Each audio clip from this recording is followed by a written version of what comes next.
sírvete tu café, acomódate en el sofá. Empezamos con Libros en Taza. Libros en Taza. El podcast donde cada semana traemos un libro, lo resumimos y lo comentamos en conjunto, porque con café todo sabe mejor. Libros en Taza. Hola, ¿qué tal? ¿Cómo están? Bienvenidos a este último martes de mayo con M de Mamá. ¿Qué tal su semana? ¿Qué tal todo el mes? Espero que les haya ido súper bien. Mi nombre es Dani, ya lo saben.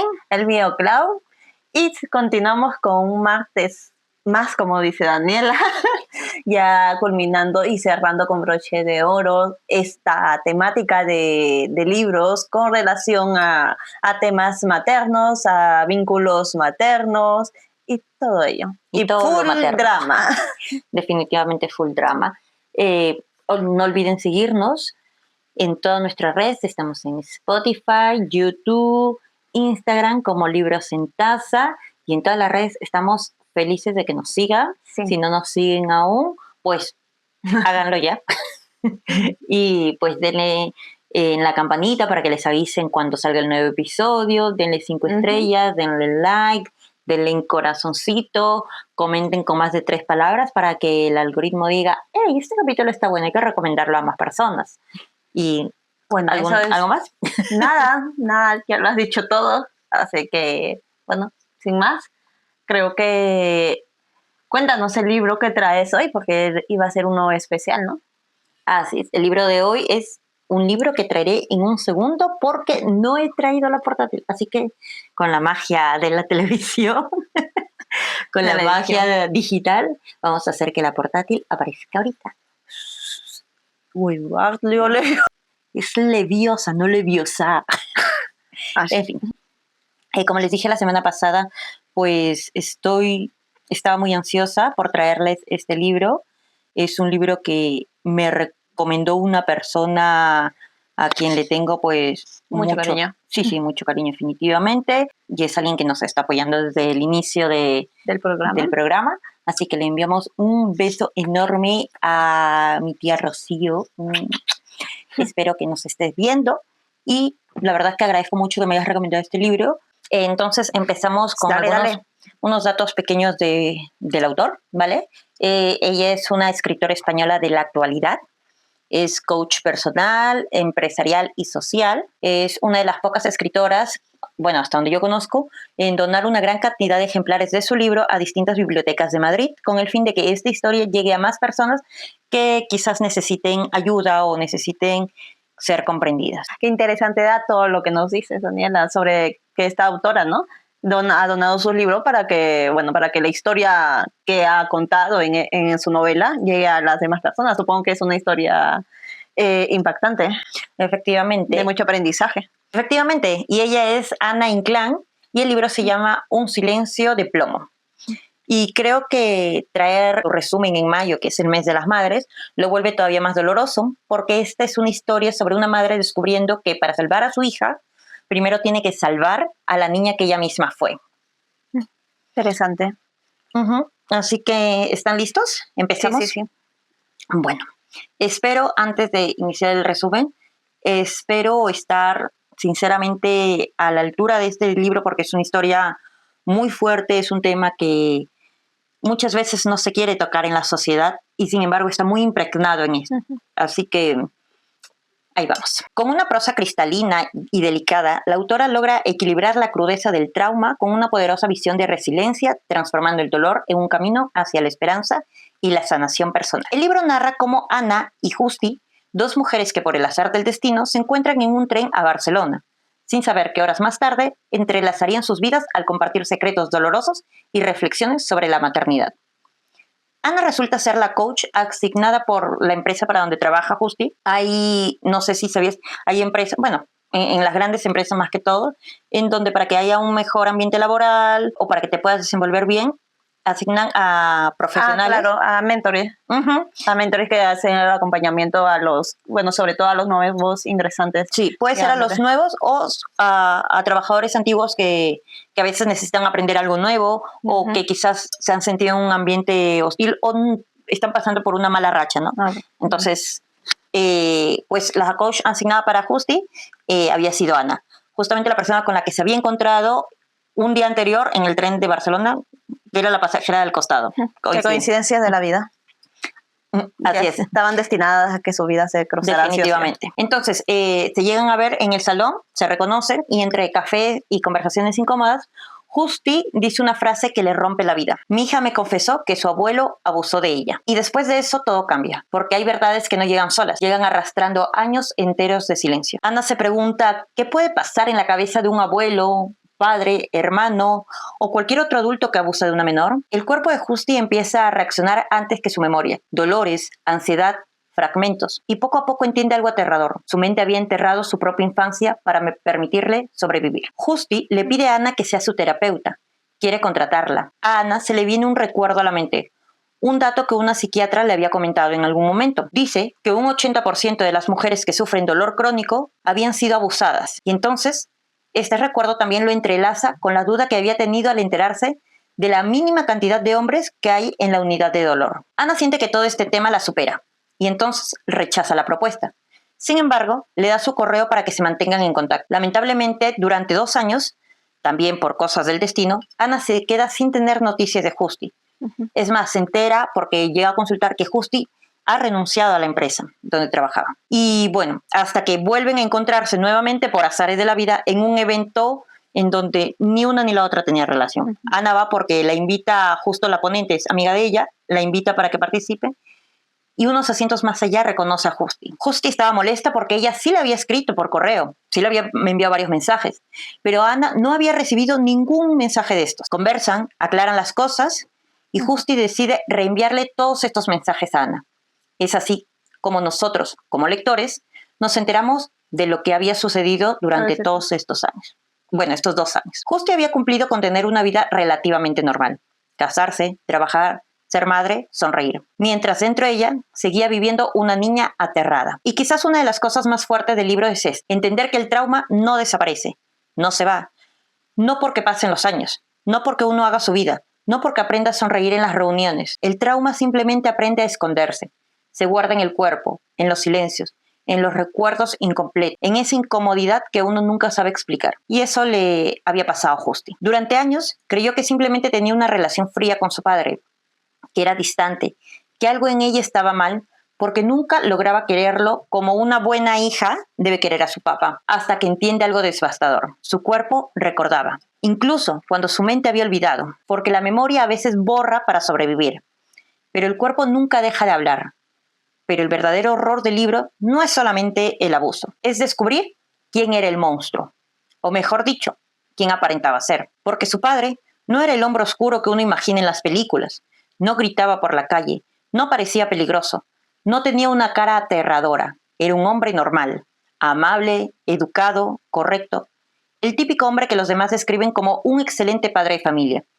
Y eso, en realidad, da muchísimo miedo, porque el libro rompe esta idea cómoda de que el peligro siempre se reconoce fácilmente. Y la verdad, pues, es que no.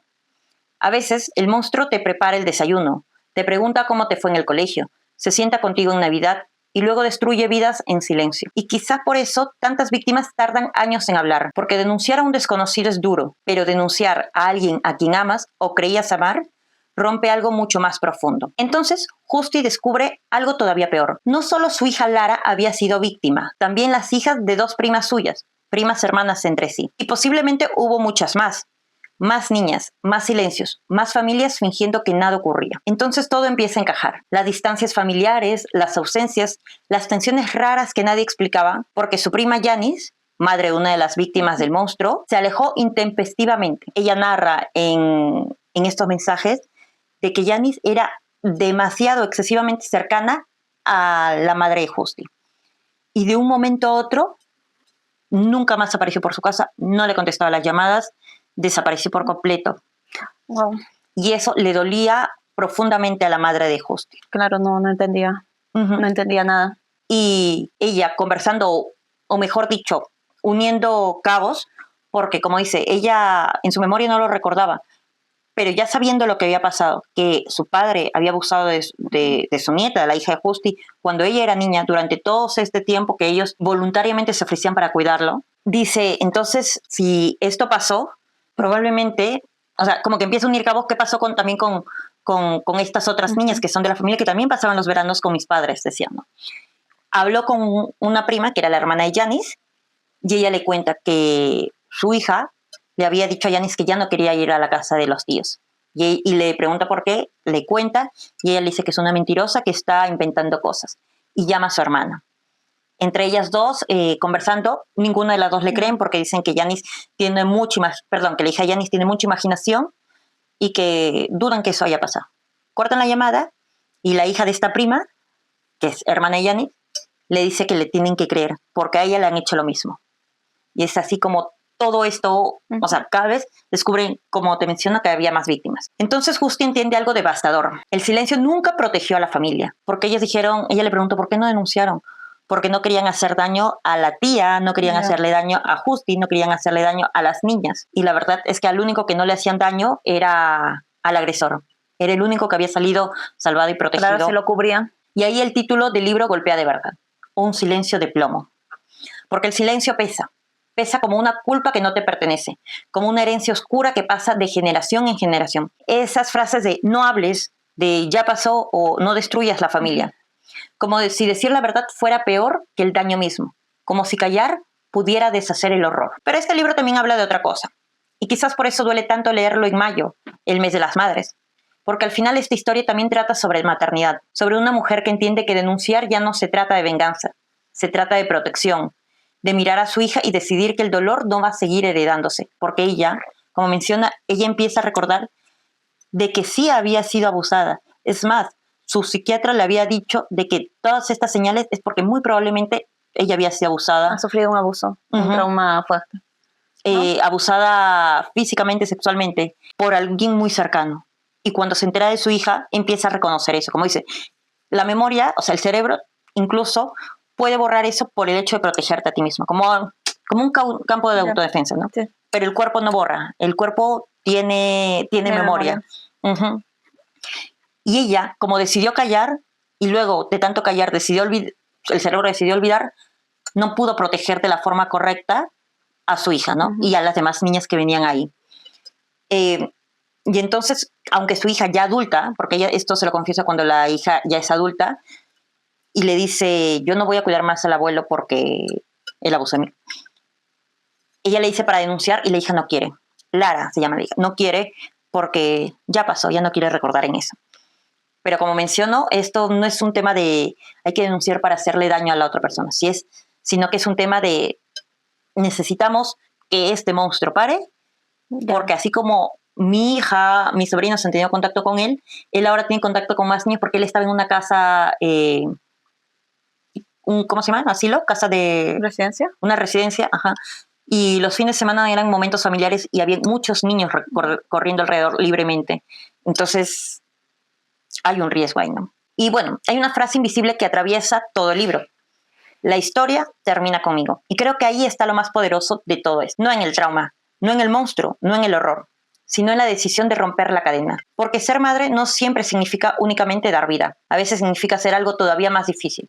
Impedir que el dolor siga pasando de una generación a otra. Y el libro termina de una manera profundamente humana. No hay un final perfecto, no hay una reparación mágica, porque hay heridas que nunca desaparecen por completo, pero sí hay algo distinto. Una mujer que deja de vivir para sostener una mentira. Una mujer que deja de sentirse culpable por sobrevivir. Una mujer que, después de derrumbarse por completo, decide empezar a vivir desde la verdad. Porque ella se encargaba de su padre en esta residencia, de pagar, de visitarlo y de todo ello, y cuando se entera decide no volver a ir, decide no visitarlo más, decide cortar todo con él.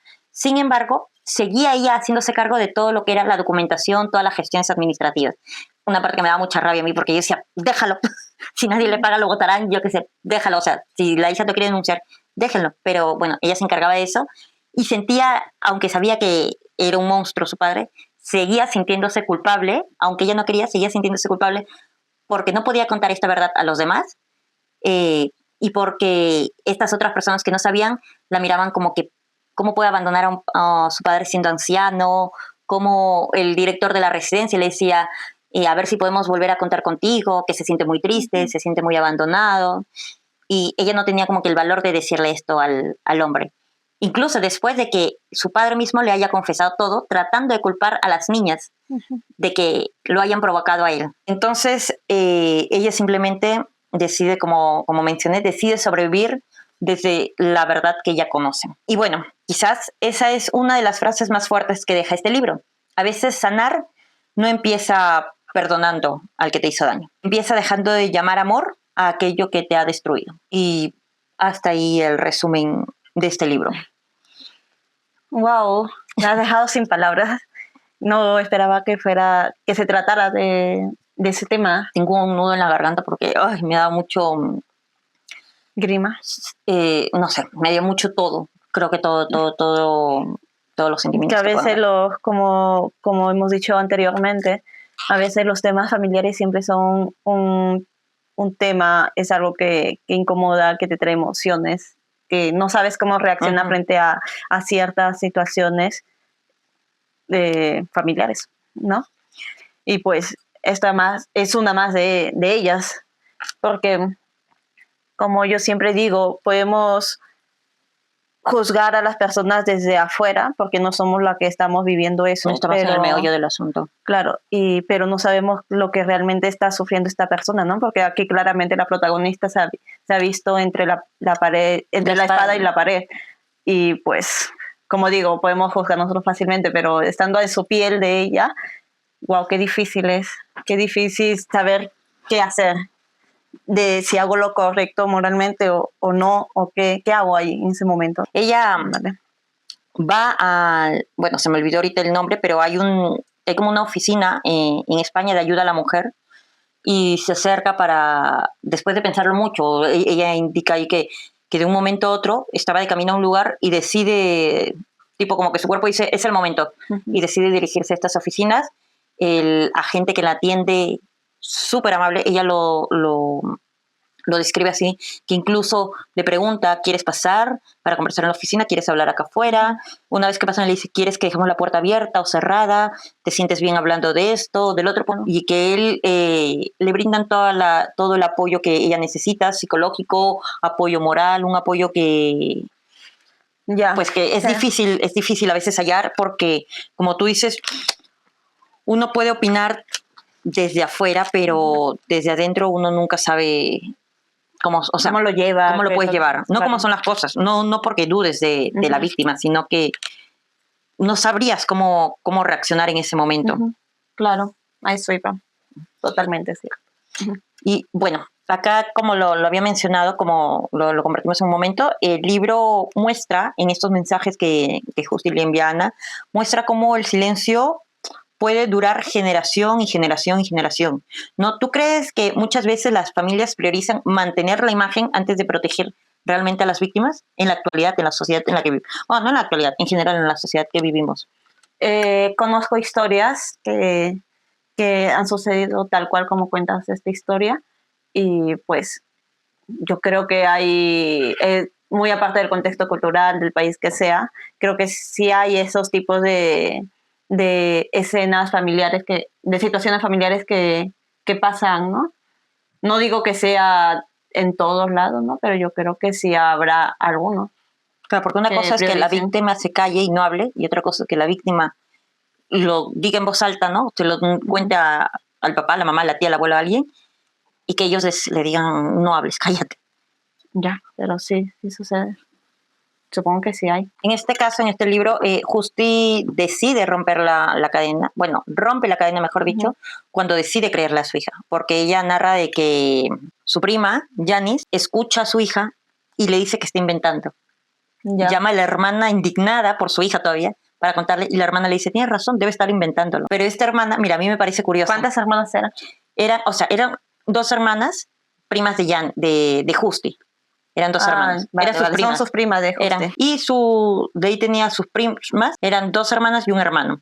Porque ella primero va a la hermana como que tenía más cercanía, y él le dice, pues la verdad es que no sé, pero como Janice tiene sus cosas, siempre ha sido media loquita, en algún momento pensamos que se le pasaría y al final nunca se le pasó. Y decide hablar con la hermana mayor, si no me equivoco es, y ella le dice, no sé, no puedo decirte, y le cuenta y Justi decide contarle lo que pasó con Lara, porque le dice, yo creo que le pasó lo mismo a la hija de Yanis. Y esta prima se pone a llorar y le dice que sí, le pasó lo mismo a la hija de Yanis y le pasó lo mismo a su hija, y que ninguna de las dos habían decidido hablar porque no querían hacerle daño a la niña. Yo no las culpo como tal, porque como tú dices, uno no sabe qué está pasando por la mente o qué cosas ellas han vivido para hacer eso, porque al fin y al cabo trataron de protegerla. No es que no le creyeron al final, sí le creyeron, y como le creyeron, las alejaron de la persona que de la persona. Ajá. Incluso como ella decía, no contestaba ni un tipo de llamada ni nada, porque ella tenía miedo de llamar a su tía, quien la adoraba, Yani, y que quien le coge el teléfono sea el monstruo, y le daba mucho asco pensar en eso.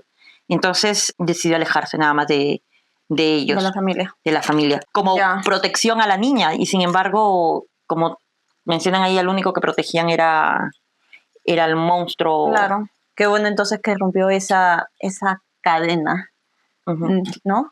Y que trató de hacerlo diferente a su manera para proteger, pero como igual las otras mamás también vieron una mejor manera de proteger a sus hijas. Claro, cada uno vio desde... Y creo que ese es el instinto de toda madre, ¿no? Desde sus posibilidades, tratar de proteger a... Claro, y como te digo, y creo que ese es el instinto de madre, de buscar proteger a toda costa a sus hijas, a pesar de que en muchos casos no encuentren la justicia en sus manos, por sus propias manos.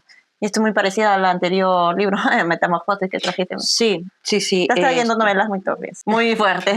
Fuerte. Es que es uno, no sé, donde ven cómo la madre actúa para proteger a sus hijos. Sí, a sus hijos en general, ¿no? Wow, pero sí, fue un libro muy fuerte. Y el título, Un silencio de plomo, ¿no? Bien, creo que lo dijiste hace un momento, que es como un silencio que duele tanto. Sí. Y de plomo, yo me imagino, es por la bala.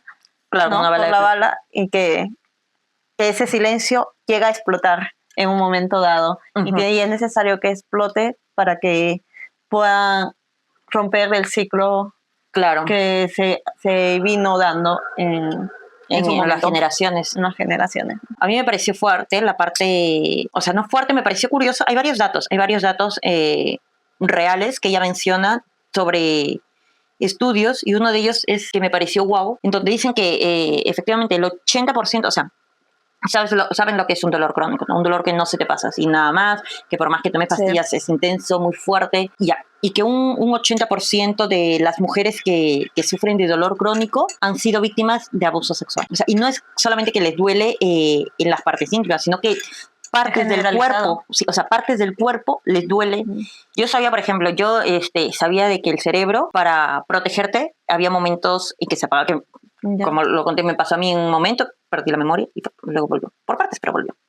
Pero a mí me explicó el psiquiatra, me explicó eso también, de que estaba, o sea, un nivel de estrés, de ansiedad, como había cambiado mi vida de un momento a otro tan alto, que el cerebro, para protegerme, como que se apaga o se resetea, ¿no? Trata de, no es que diga, tú me haces daño y te elimino a ti de esta, no, sino que borra escenas completas. Y acá, bueno, lo vuelven a mencionar, de que por eso Justi no recordaba eso, porque para autoprotegerse borró estas escenas traumáticas de su mente, pero la memoria física, la memoria corporal, esa no se borra, esa sigue y intacta, y eso me pareció muy, muy fuerte. Antes de extenderme más, pues pasamos con las valoraciones.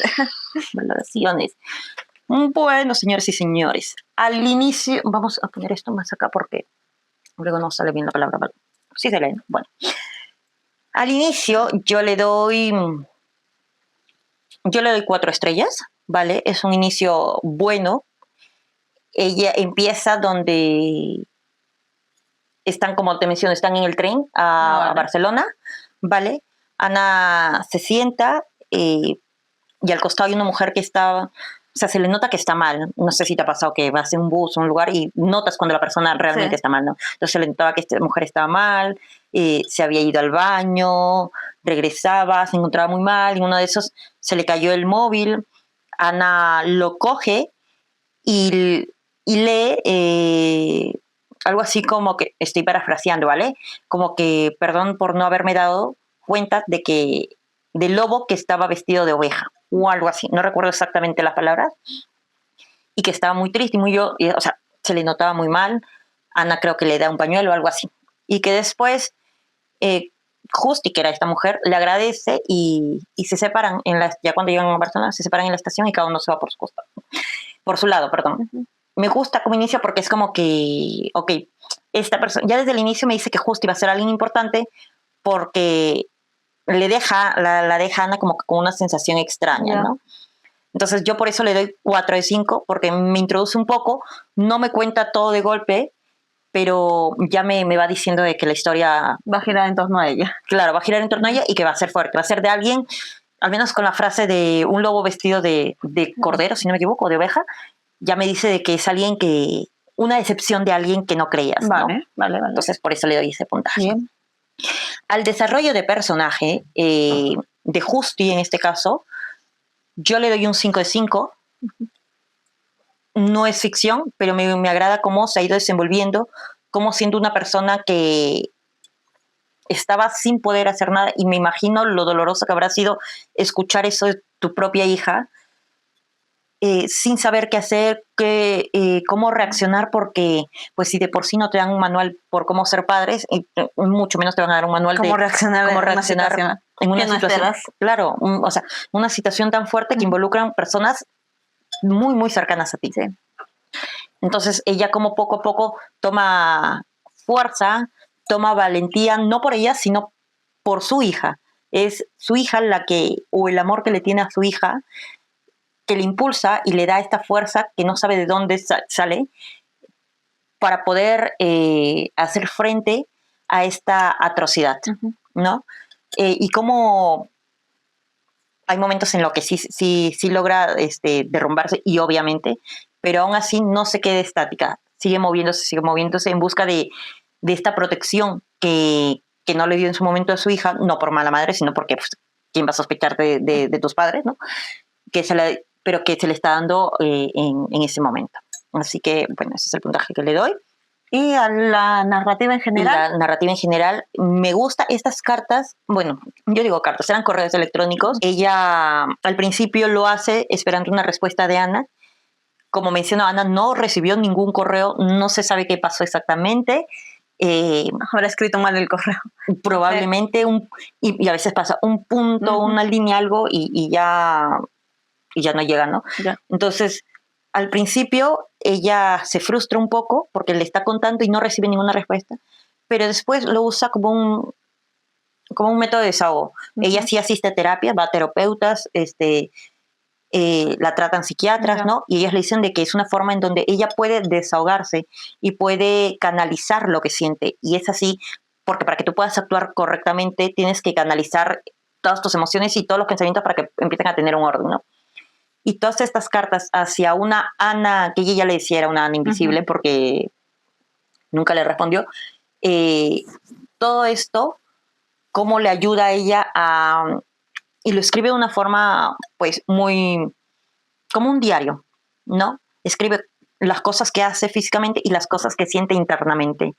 Escribe cuando decide ir y enfrentarse a su padre directamente, cuando la sensación que ella tiene, cuando el padre le dice, como te había mencionado, que eran las niñas las que lo provocaban a él, y él qué podía hacer.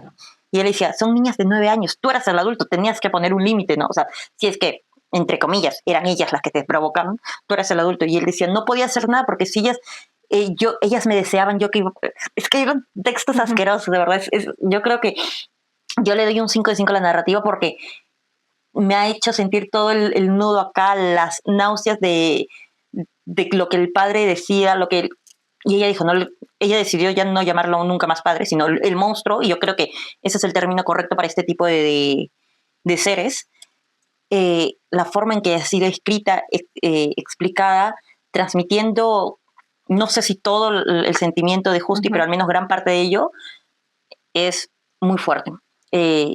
Y yo le doy pues un 5 de 5 a esta narrativa, a esta historia, más que todo sabiendo que la autora, como te mencioné al inicio, decidió, muy aparte de que el libro está en venta y lo recomiendo de verdad, donar una gran cantidad de libros a mucha biblioteca de Madrid, porque muchas veces no todos tenemos la posibilidad de adquirir un libro, y que este libro llegue a las manos de personas que quizás siendo adultos siguen guardando ese silencio de plomo, como mencionaste, que pesa, que duele, y que al menos sientan que no son las únicas que pasan por eso, y que no se sientan mal por haber callado en su momento, porque los únicos que deberían sentirse mal pues son estos tipos de monstruos que están en nuestra sociedad y que muchas veces aprovechan de la confianza de sus familiares, la confianza de alumnos, la confianza de los más inocentes, ¿no? Entonces, y bueno, ahí están mis 3 valoraciones. Vale, muy bien. Interesante, ¿no? Bueno, y supongo que bien merecida la valoración que das. Sí, es muy estremizante. Uy, me trabé. Te estremece mucho. Te estremece mucho y creo que, como digo, yo estaba ansiosa por contarlo. Cerrar este mes. Lo pensé bien porque dije, podríamos haber cerrado el mes con una historia más suave, más tierna, pero yo creo que un amor tierno, un amor bonito, es mucho más fácil darlo en los momentos bonitos. Como dicen, es muy fácil estar en los momentos bonitos, pero en momentos así duros, yo creo que solamente están las personas a quien realmente uno le importa y muchas veces esas personas es mamá. Mamá, porque a mamá le dolió la primera vez que te caíste, a mamá le dolió las vacunas que te pusieron, a mamá le dolió muchas cosas que uno guarda como madre porque pues dice, pues estoy llorando por las puras, ¿no? mi hijo está llorando, pero que a uno le duele porque es algo suyo. Entonces quise cerrar como esto este mes con un símbolo fuerte del amor materno, ¿no? Además, como se dice, los libros no están para agradarte, sino para contar una historia. Y es aún mejor si la historia es real. Efectivamente. Estoy muy de acuerdo contigo. Y bueno, como les mencioné, lo recomiendo mucho. Ella pueden seguirla en sus redes. Está si no me equivoco, está con su nombre, Ana Inclán, y creo que tiene un fanpage con el nombre del libro Un silencio de plomo, así que... Bueno, entonces si está a la venta, vayan a buscarlo en alguna librería y pues disfruten también de esta lectura, ¿no? Que al final a veces las lecturas son como una puerta para decir lo que no nos atrevemos a decir, ¿no? Nos dan como ese impulso de valor. Así es. Así que, bien, gracias, Tiguita, por recomendar este libro. Y como dijimos, lo íbamos a traer en algún momento y mejor momento que este creo que no hay. Efectivamente. Pues nada, no tengo nada más que decir. La verdad es que sí. Como mencioné al principio, lo dudé un poco. Lo dudé un poco traerlo en mayo, incluso conversando con mi tía. Ella me preguntó, ¿pero estás segura? Porque es un tema muy fuerte. Y cuando me preguntó eso dije, pues no es porque sea terca, pero es como que me reafirmó. Dije, sí quiero traerlo porque efectivamente, por lo mismo que es fuerte, necesitamos saber que la maternidad no solamente es estar en los momentos bonitos, sino es validar todo lo que tu hijo o hija siente y todas las señales que tu hijo o hija da, para poder de esta forma protegerlo de una forma correcta. Claro, y además también, aparte de eso, que pues las madres también tienen su propia historia y hay que empatizar con ellos. Claro, así porque, como decía, ella se sentía culpable porque nadie la entendía y pues muchas veces es así, muchas veces recriminamos cosas que hacen las mamás por proteger a su hijo, pero uno nunca sabe la historia que está detrás de todo ello o todo lo que ha tenido que pasar esa mamá. Sí, efectivamente. Totalmente de acuerdo contigo. Y pues nada, con esta, como dices, finalizamos ya esta temática de mayo, de libros con vínculos maternos, con historias de madres y de todo tipo. Así que para cerrar, para el siguiente mes, mejor dicho, para junio, vamos a traer una nueva temática. Va a ser libros que han ganado premios Nobel, puede ser antiguos, nuevos, recientes, o no sé. Ya lo verán, sorpresa. Estamos muy emocionados. Bueno, ya le hemos traído en estos meses a algunos de ellos.